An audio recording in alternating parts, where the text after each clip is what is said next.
Nunca te trajeron el lápiz y el papel que pediste, ¿eh? Eso sí que no es justo. Y menos para un escritor de fama, aunque sea de bestsellers. Escucha, yo también escribo y compongo, ¿eh? Mira, esto es mío.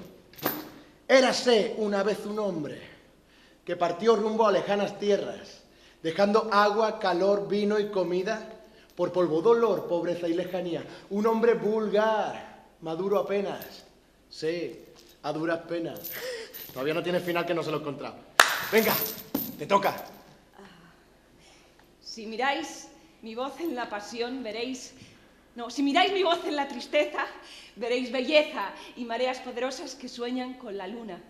Si miráis mi voz en la pasión, veréis la sinrazón de crecer y hacerse fuerte.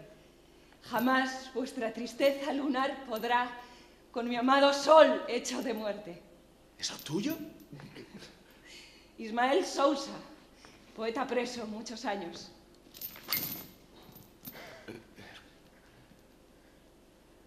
¿Y si Dios fuera mujer? Tal vez nos acercáramos a su divina desnudez para besar sus pies, no de bronce, su pubis, no de piedra, o su pecho, no de mármol. Si Dios fuera mujer, no se instalaría lejana en el reino de los cielos, sino que nos aguardaría cercana en el zaguán del infierno, con sus brazos no cerrados y su amor no de ángeles. ¡Ay, Dios mío, si fueras una mujer! ¡Qué lindo escándalo sería!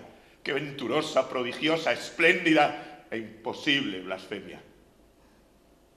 Mario Benedetti, poeta religioso, bueno, a su manera. Me has puesto cachondo.